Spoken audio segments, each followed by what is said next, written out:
Well, thank you very much. I'm delighted to be here and grateful for the honor of giving the Templeton Lecture at CU this year.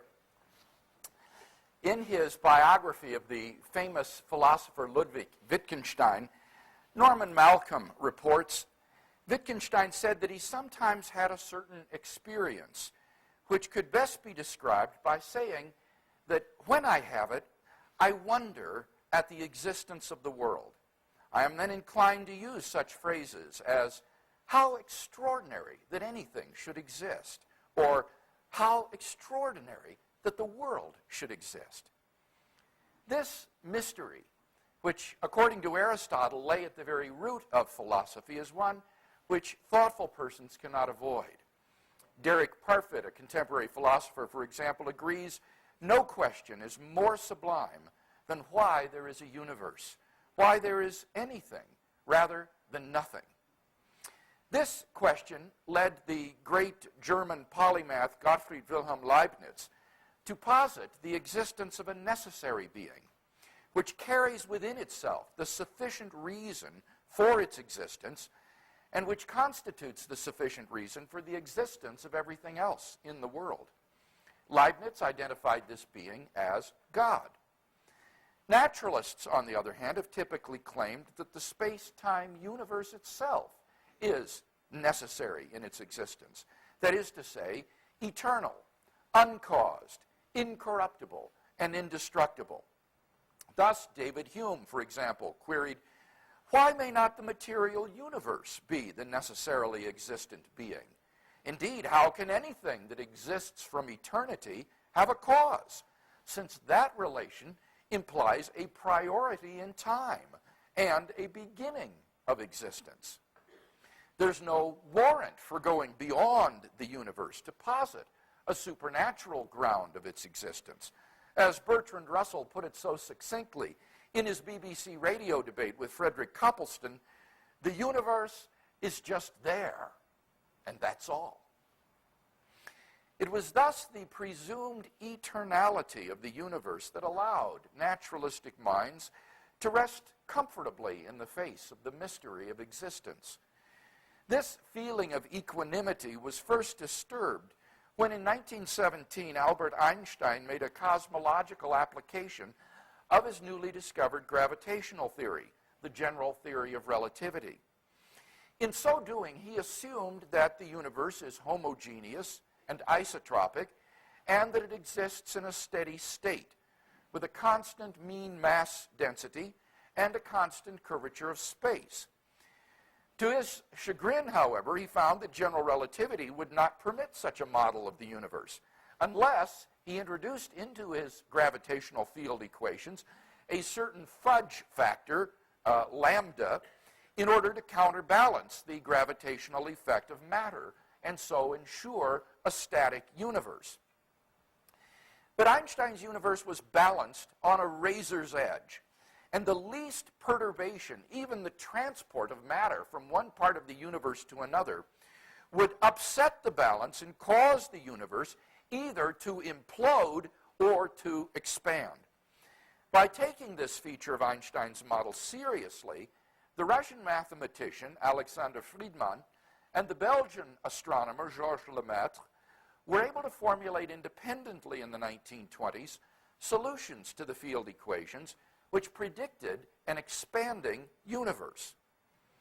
In 1929, the American astronomer Edwin Hubble showed that the red shift in the optical spectra of light from distant galaxies was a common feature of all measured galaxies and was proportional to their distance from us. This redshift, first observed by Vesto Slipher in 1926, was taken to be a Doppler effect indicative of the recessional motion of the light sources in the line of sight.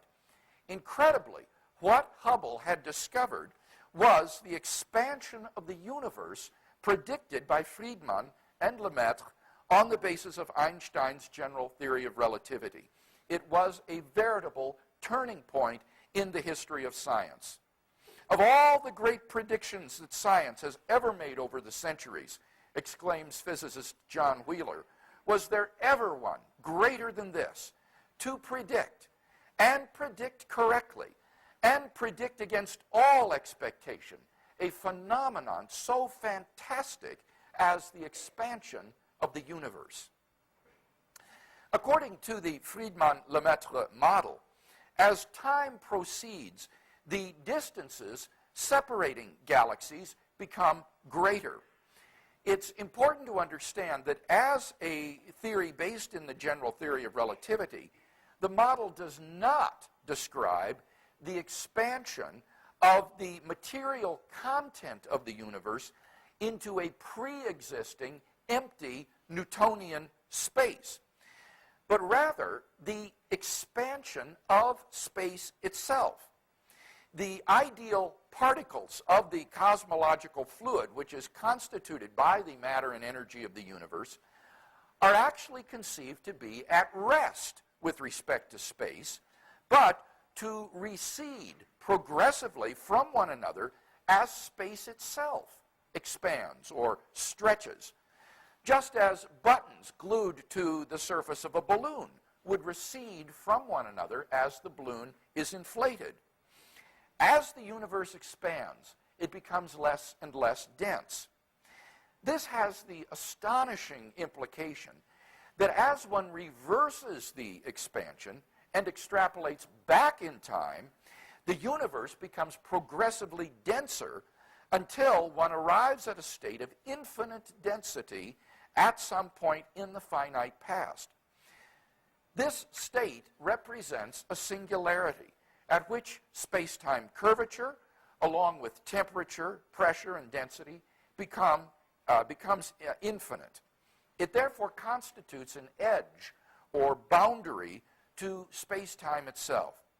P.C.W. Davies, a British physicist, comments, if we extrapolate this prediction to its extreme, we reach a point when all distances in the universe have shrunk to zero. An initial cosmological singularity therefore forms a past temporal extremity to the universe.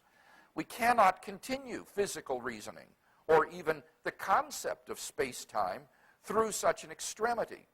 For this reason, most cosmologists think of the initial singularity as the beginning of the universe. On this view, the Big Bang represents the creation event, the creation not only of all the matter and energy in the universe, but also of space-time itself. The term Big Bang, originally a derisive expression coined by Fred Hoyle to characterize the beginning of the universe predicted by the Friedmann-Lemaitre model, is thus potentially misleading, since the expansion cannot be visualized from the outside, there being no outside, just as there is no before with respect to the Big Bang. The standard Big Bang model, as the Friedmann-Lemaitre model came to be called, thus describes a universe which is not eternal in the past, but which came into being a finite time ago. Moreover, and this deserves underscoring, the origin it posits is an absolute origin ex nihilo, that is, out of nothing. For not only all matter and energy, but space and time themselves come into being at the initial cosmological singularity. As Barrow and Tipler emphasize, at the singularity, space and time came into existence. Literally nothing existed before the singularity. So if the universe originated at such a singularity, we would truly have a creation ex nihilo. Thus, we may graphically represent space-time as a cone. Space and time begin to exist at the initial cosmological singularity.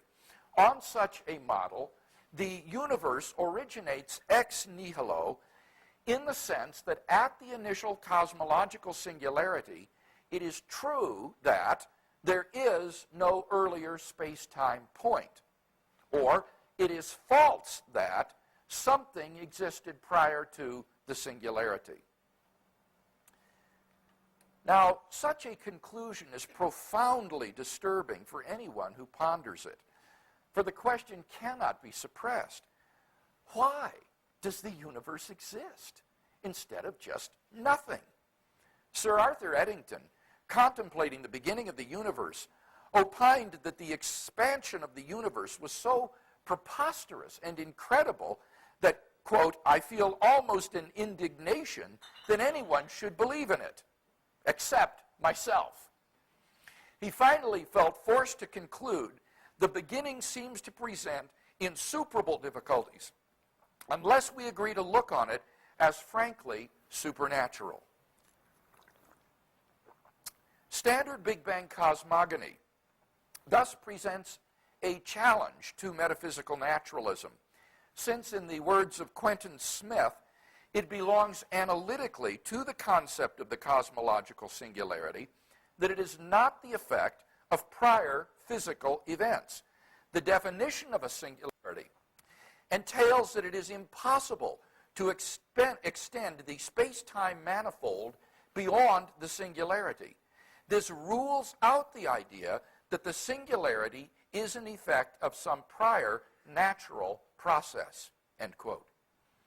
Smith recognizes that the question which then remains is whether the Big Bang might not be plausibly regarded as the result of a supernatural cause. Otherwise, one must say that the universe simply sprang into being uncaused out of absolutely nothing. Thus, in the words of one astrophysical team, the problem of the origin involves a certain metaphysical aspect which may be either appealing or revolting. Revolted by these stark metaphysical alternatives presented by an absolute beginning of the universe, naturalists have been understandably eager to subvert the Standard Model and restore an eternal universe. In 1948, Fred Hoyle, together with Herman Bondi and Thomas Gold, broached the first alternative to the standard Big Bang theory, the steady state model of the origin of the universe. According to this theory, the universe is in a state of isotropic cosmic expansion, but as the galaxies recede from one another, new matter is drawn into being ex nihilo in the interstices of space created by the galactic recession.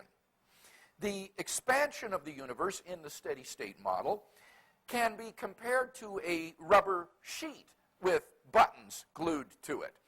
As the sheet is stretched and the buttons separate, new buttons come into being in the voids created by the recession of the previously existing buttons. Thus, the condition of the sheet remains constant over time, and no beginning of the process need be posited. If one extrapolates the expansion of the universe back in time, the density of the universe never increases, because the matter and energy simply vanish as the galaxies mutually approach. The steady-state theory never secured a single piece of experimental verification. Its appeal was purely metaphysical. The discovery of progressively more radio galaxies at ever greater distances undermined the theory by showing that in the past the universe was significantly different than it is today, thus contradicting the notion of a steady state of the universe. Instead, it became increasingly evident that the universe had an evolutionary history. But the decisive refutation of the steady-state model came with two discoveries which constituted, in addition to the galactic redshift, the most significant evidence for the Big Bang theory, namely the cosmogonic nucleosynthesis of the light elements and the microwave background radiation. With respect to the first, although the heavy elements were synthesized in the stellar furnaces, stellar nucleosynthesis could not manufacture the abundant light elements such as helium and deuterium. These could only have been created in the extreme conditions present in the first moment of the Big Bang. With respect to the second, in 1965, a serendipitous discovery revealed the existence of a cosmic background radiation predicted in 1946 by George Gamow on the basis of the Standard Model. This radiation, now shifted into the microwave region of the spectrum, consists of photons emitted during a very hot and dense phase of the universe.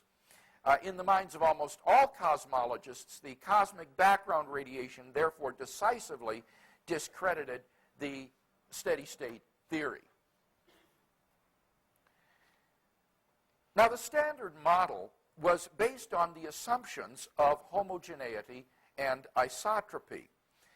In the 1960s and 70s, some cosmologists suggested that by denying homogeneity and isotropy in the universe, one might be able to craft an oscillating model of the universe and thus avert the absolute beginning predicted by the Standard Model. If the internal gravitational pull of the mass of the universe were able to overcome the force of the expansion, then the expansion could be reversed into a cosmic contraction, a sort of cosmic big crunch. Now, if the universe were not homogeneous and isotropic, then the collapsing universe might not coalesce at a point, but the material contents of the universe might pass one another by.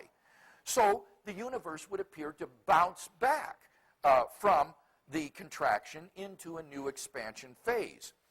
If this process could be repeated indefinitely, then the beginning of the universe might be avoided. And thus, on the oscillating model of the universe, we see that the universe is sort of like a concertina, expanding and contracting from eternity. Now, such a theory is extraordinarily speculative, but again, there were metaphysical motivations for adopting this model. The prospects of the oscillating universe were severely dimmed in 1970, however, by Roger Penrose and Stephen Hawking's formulation of the singularity theorems which bear their names. The theorems disclosed that under very generalized conditions, an initial cosmological singularity is inevitable, even for inhomogeneous and non-isotropic universes. Reflecting on the impact of this discovery, Hawking notes that the Hawking-Penrose singularity theorems, and I quote, led to the abandonment of attempts, mainly by the Russians, to argue that there was a previous contracting phase and a non-singular bounce into expansion. Instead, he says, almost everyone now believes that the universe and time itself had a beginning at the Big Bang, end quote.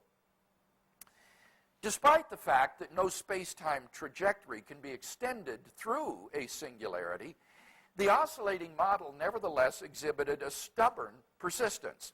But 3 further strikes were lodged against it. Summarizing, first, there are no known physics which would cause a collapsing universe to bounce back to a new expansion. Secondly, the observational evidence indicated that the mean mass density of the universe was simply insufficient to generate enough gravitational attraction to halt and reverse the expansion. Indeed, the most recent discovery suggests that the expansion is actually accelerating rather than decelerating. And thirdly, the thermodynamic properties of an oscillating model turned out to imply the very beginning of the universe that its proponents sought to avoid. Looking back, quantum cosmologist Christopher Isham muses, perhaps the best argument in favor of the thesis that the Big Bang supports theism is the obvious unease with which it is greeted by some atheist physicists. At times, this has led to scientific ideas such as continuous creation, that is the steady-state theory, or an oscillating universe being advanced with a tenacity which so exceeds their intrinsic worth that one can only suspect the operation of psychological forces lying very much deeper than the usual academic desire of a theorist to support his or her theory. The oscillating model drew its life from its avoidance of an absolute beginning of the universe. But once other models became available claiming to offer the same benefit, the oscillating model sank into oblivion under the weight of its own deficiencies. Now, it was realized that a physical description of the universe prior to the Planck time, that is 10 to the negative 43 second after the Big Bang singularity, would require the introduction of quantum physics in addition to general relativity.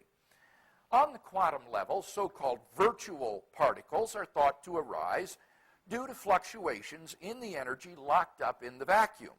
Particles which the Heisenberg indeterminacy principle allows to exist for a fleeting moment before dissolving back into the vacuum. In 1973, Edward Tryon speculated whether the universe might not be a long-lived virtual particle whose total energy is zero, born out of the primordial vacuum. This seemingly bizarre speculation gave rise to a new generation of cosmogonic theories, which we may call vacuum fluctuation models. These models were closely related to an adjustment to the standard model known as inflation. In an attempt to explain, or explain away, depending on one's viewpoint, the astonishing large-scale homogeneity and isotropy of the universe, certain theorists proposed that between 10 to the negative 35 and 10 to the negative 33 second after the Big Bang singularity, the universe underwent a phase of super rapid or inflationary expansion, which served to push the inhomogeneities out beyond our event horizon. Prior to the inflationary era, the universe was merely empty space, or a vacuum. And the material universe was born when the vacuum energy was converted into matter via a quantum mechanical phase transition. Now, in most inflationary models, as one extrapolates backward in time, beyond the Planck time, the universe continues to shrink down toward the initial singularity. But in vacuum fluctuation models, it is hypothesized that prior to inflation, the universe as a whole was not, in fact, expanding.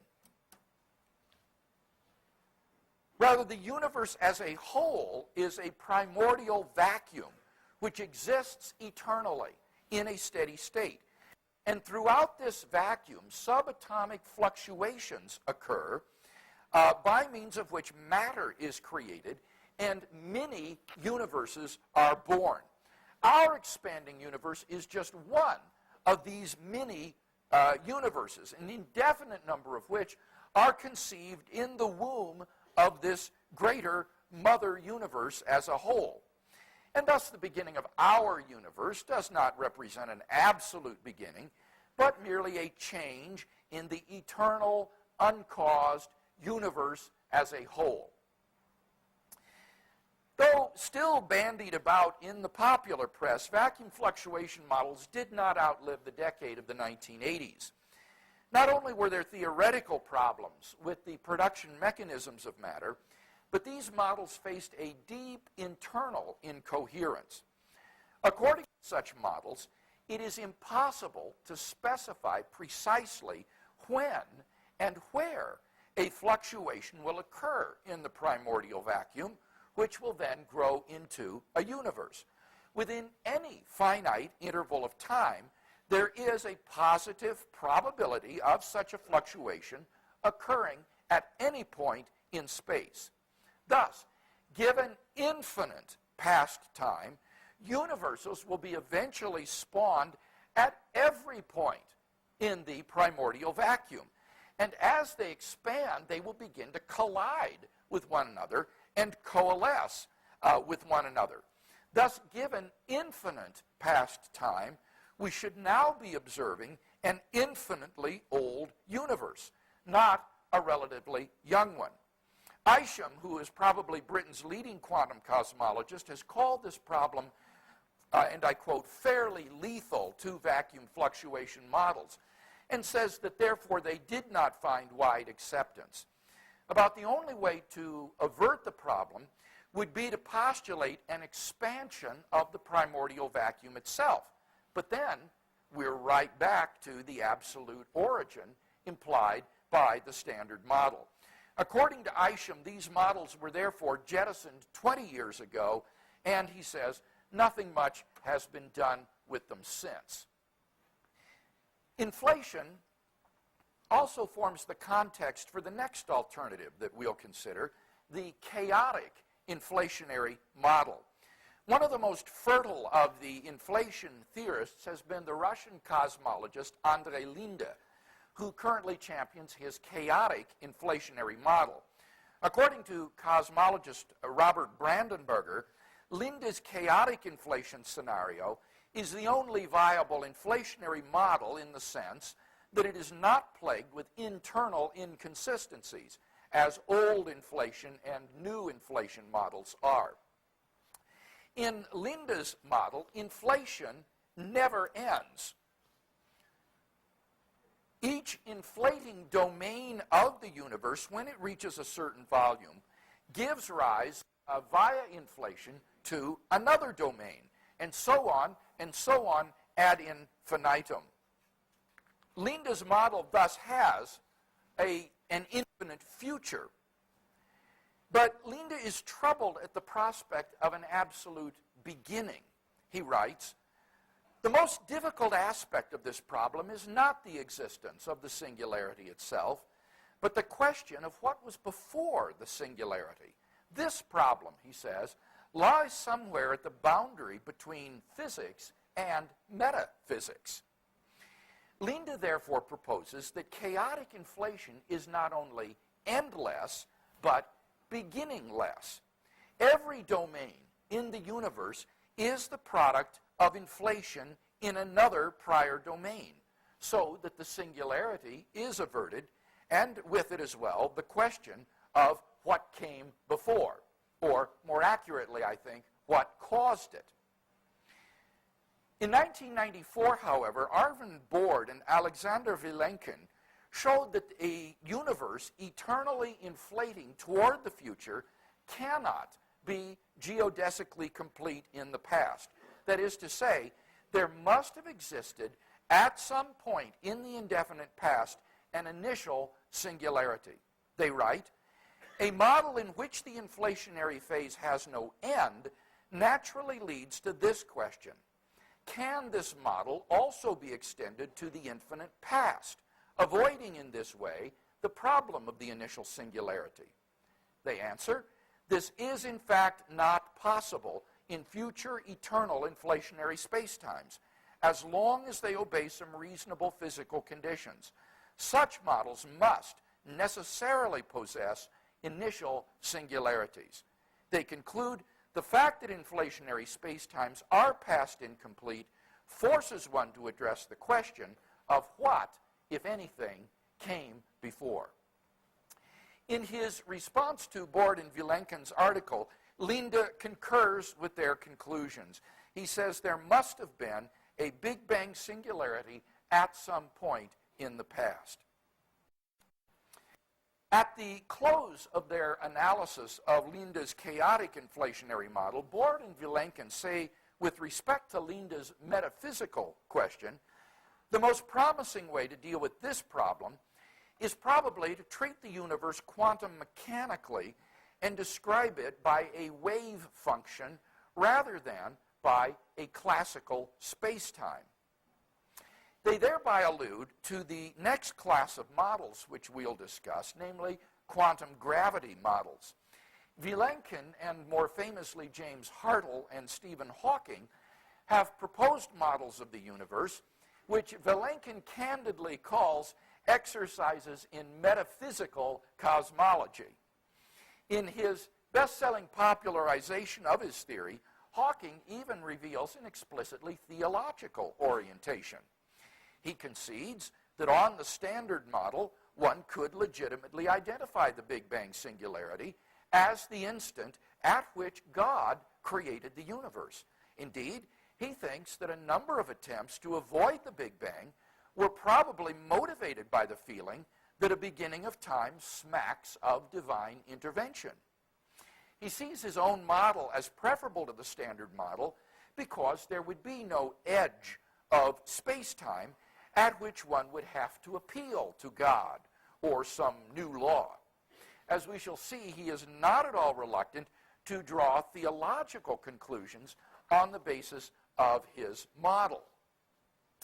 Both the Hartle-Hawking and the Vilenkin models eliminate the initial singularity by transforming the conical hypersurface of classical spacetime into a smooth, curved hypersurface having no edge.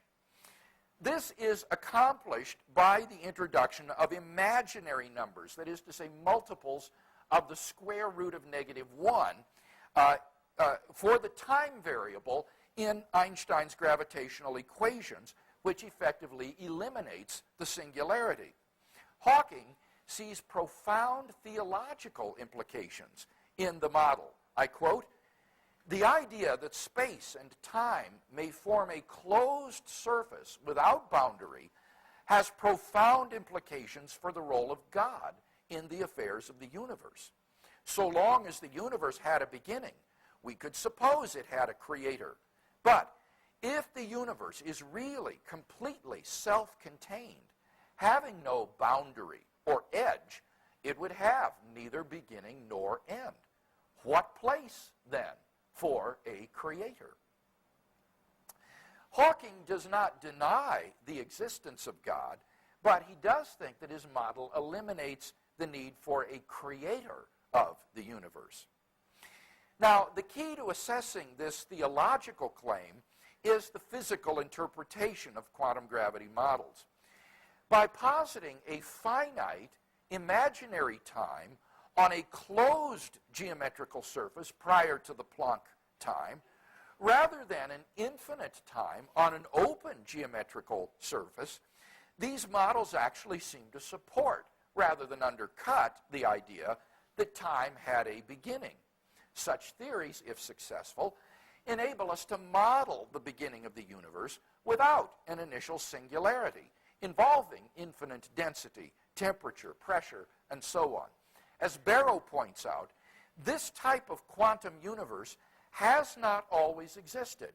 It comes into being, just as the classical cosmologies could. But it does not start at a Big Bang where physical quantities are infinite. Barrow points out that such models are often described as giving a picture of creation out of nothing.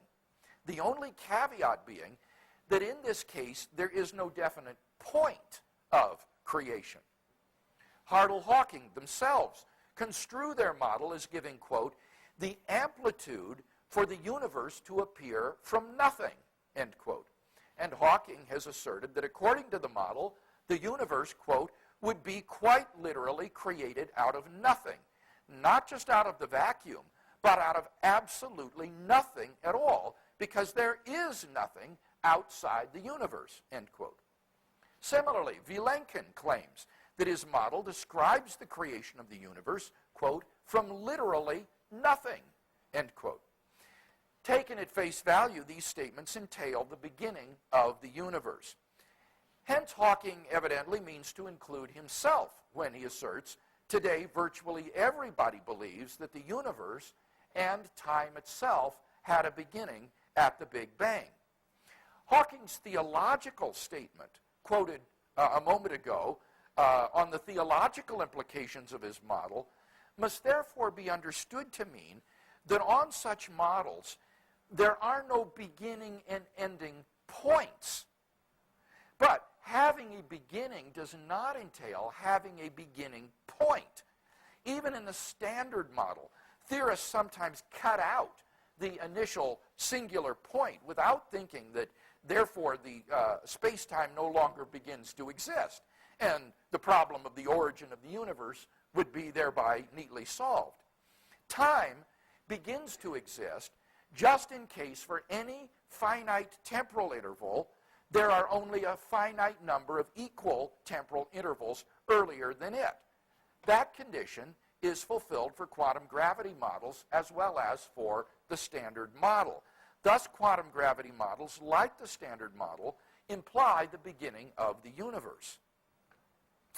Perhaps it will be said that such an interpretation of quantum gravity models fails to take seriously the idea of imaginary time. Introducing imaginary numbers for the time variable in Einstein's equation has the peculiar effect of making the time dimension indistinguishable from space. But in that case, the imaginary time regime prior to the Planck time is not truly a space-time at all, but rather a Euclidean four-dimensional space. Construed realistically, such a four-space would be evacuated of all temporal becoming and would simply exist timelessly. Thus, Vilenkin characterizes this regime as a state in which all our basic notions of space, time, energy, entropy, etc. lose their meaning. Hawking describes it as completely self-contained and not affected by anything outside itself. It would be neither created nor destroyed. It would just be. The question which arises for this construal of the model is whether such an interpretation is meant to be taken realistically or merely instrumentally. On this score, there can be little doubt that the use of imaginary quantities for time is a mere mathematical device without ontological significance. For first of all, there is no intelligible physical interpretation of imaginary time on offer. What, for example, would it mean to speak of the lapse of an imaginary second, or of a physical object enduring through 2 imaginary minutes? Secondly, time is metaphysically distinct from space. Its moments are ordered by an earlier than relation, which does not similarly order points in space. But this essential difference between time and space is obscured by imaginary time. Therefore, imaginary time is most plausibly construed as simply a mathematical auxiliary device to grease the equations and get to realistic answers. Significantly, the use of imaginary quantities for time is an inherent feature of all quantum gravity models. This precludes their being construed realistically as accounts of the origins of space-time in a timelessly existing space. Rather, they are simply ways of modeling the real beginning of the universe ex nihilo in such a way as to not involve a singularity. What brought the universe into being remains unexplained on such accounts. So whether its origin was at a singular point or not, the fact remains that the universe began to exist, and this is a prediction of any realistic interpretation of quantum gravity models. We finally come to the extreme edge of cosmological speculation, string cosmology. These models are based on an alternative to the standard quark model of elementary particle physics. So-called string theory, or M theory, conceives of the fundamental building blocks of matter to be not particles like quarks, but tiny vibrating strings of energy. Now, string theory is so complicated and embryonic in its development that all its equations have not yet even been stated, much less solved. But that has not deterred some cosmologists from trying to craft cosmological models based on concepts of string theory to try to avert the beginning predicted by the standard Big Bang cosmology. The most celebrated of these scenarios in the popular press has been the so-called Ekpyrotic scenario, championed by Paul Steinhardt. In the most recent revision, the Cyclic Ekpyrotic model, we're asked to envision 2 3-dimensional membranes, or branes for short, existing in a 5-dimensional hyperspace. one of these branes is our universe. These two branes are said to be in an eternal cycle in which they approach each other, collide, and then rebound again. And it is the collision of the other brane with our brane that causes our universe to expand.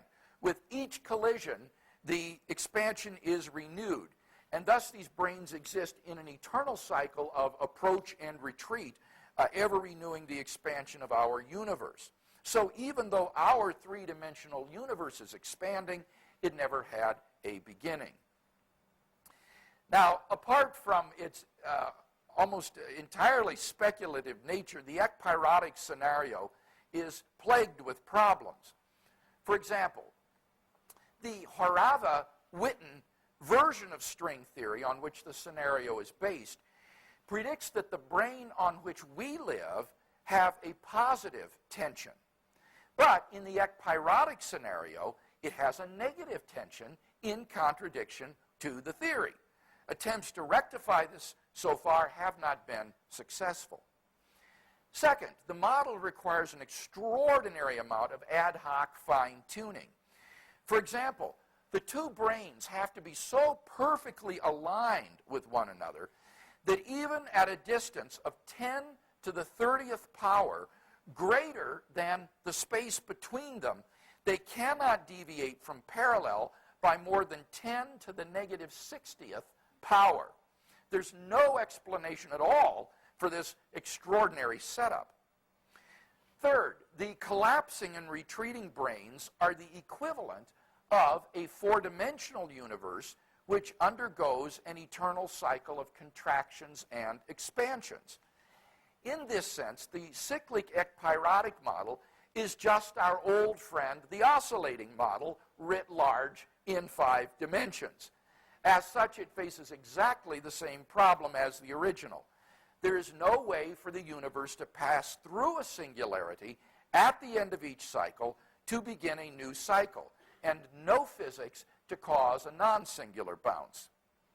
Finally, even if the branes could bounce back, there is no means of the physical information in one cycle being carried through to the next cycle, so that the ekpyrotic scenario has been unable to deliver on its promises to explain the large-scale structure of the observable universe. These are just some of the problems afflicting the model.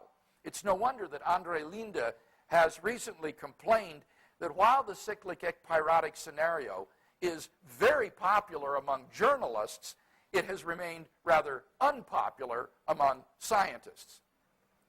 But let all that pass. Perhaps all these problems can somehow be solved. The more important point is that it turns out that, like the chaotic inflationary model, the cyclic ekpyrotic scenario cannot be eternal in the past. In September of 2001, Bord and Vilenkin, in cooperation with Alan Guth, were able to generalize their earlier results on inflationary models in such a way as to extend their conclusion to other models. Specifically, they note, our argument can be straightforwardly extended to cosmology in higher dimensions, specifically brane cosmology. According to Vilenkin, it follows from our theorem that the cyclic universe is past incomplete. That is to say, the need for an initial cosmological singularity has not been eliminated, and therefore such a universe cannot be past eternal. With each successive failure of alternative cosmogonic theories to avoid the absolute beginning of the universe predicted by the Standard Model, that prediction has been confirmed. The beginning of the universe, of space and time themselves, reveals the contingency of the universe.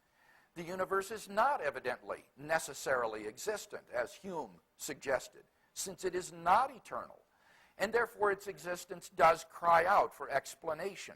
It is no longer sufficient to dismiss this problem with a shrug and a slogan. The universe is just there, and that's all. Of course, in view of the metaphysical issues raised by the prospect of a beginning of the universe, we may be confident that the quest to avert such a beginning will continue unabated. Such efforts are to be encouraged, and we have no reason to think that such attempts at falsification of this prediction will result in anything other than further corroboration of the prediction of a beginning. In the meantime, the beginning cannot be wished away. Given its origin ex nihilo, the demand why the universe exists rather than nothing presses insistently upon us. The discovery that the universe is not eternal but had a beginning implies that the universe is not necessary in its existence, and therefore has its ground in a transcendent being. The only way of avoiding this conclusion would be to deny Leibniz's conviction that whatever exists has a reason for its existence, either in the necessity of its own nature or else in an external ground, and to claim that the universe simply sprang into being, uncaused, out of nothing. Reflecting upon the current situation, P.C.W. Davies muses, what caused the Big Bang? One might consider some supernatural force, some agency beyond space and time as being responsible for the Big Bang. Or one might prefer to regard the Big Bang as an event without a cause. It seems to me that we don't have too much choice, either something outside of the physical world or an event without a cause, end quote. Well, suppose we go the route of postulating some causal agency beyond space and time as being responsible for the origin of the universe. A conceptual analysis of what properties must be possessed by such an ultra-mundane cause enables us to recover a striking number of the traditional divine attributes. For as the cause of space and time, this entity must transcend space and time, and therefore exist atemporally and non-spatially, at least sans the universe. This transcendent cause must therefore be changeless and immaterial, since timelessness entails changelessness, and changelessness implies immateriality. Such a cause must be beginningless and uncaused, at least in the sense of lacking any antecedent causal conditions. Occam's razor will shave away further causes, since we should not multiply causes beyond necessity. This entity must, moreover, be unimaginably powerful, since it created the universe out of nothing.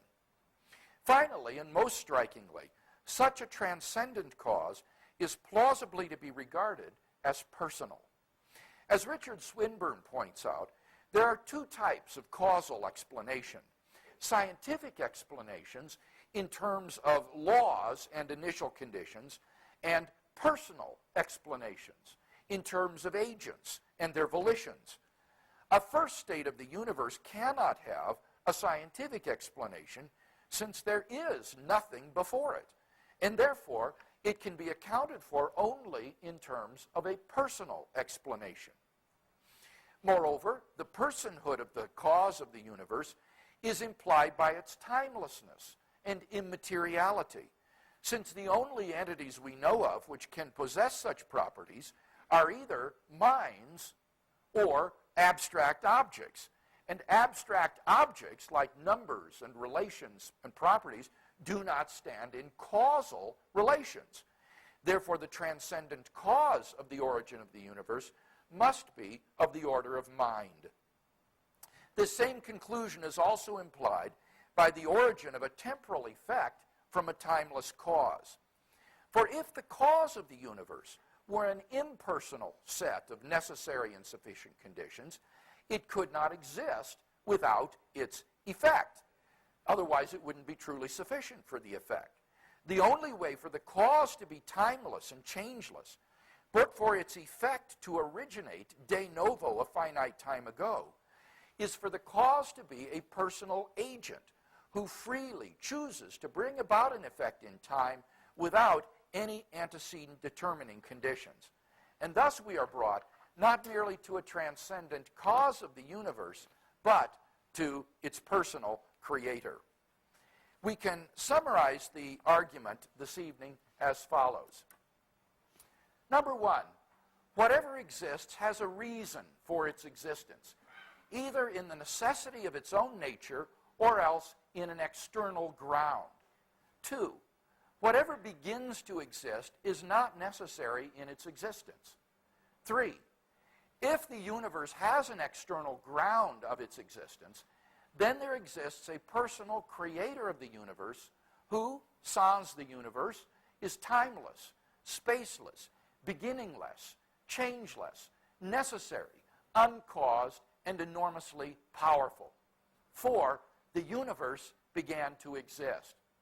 5, therefore the universe is not necessary in its existence. That follows from step 2 and step 4. Whatever begins to exist is not necessary in its existence. The universe began to exist, therefore the universe is not necessary in its existence. 6, therefore the universe has an external ground of its existence. That follows from 1 and 5. Whatever exists has a reason for its existence, either in the necessity of its own nature or in an external ground. The universe is not necessary in its existence, therefore the universe has an external ground of its existence. And finally, 7, therefore there exists a personal creator of the universe who, sans the universe, is timeless, spaceless, beginningless, changeless, necessary, uncaused, and enormously powerful. And this, as Thomas Aquinas was wont to remark, is what everybody means by God.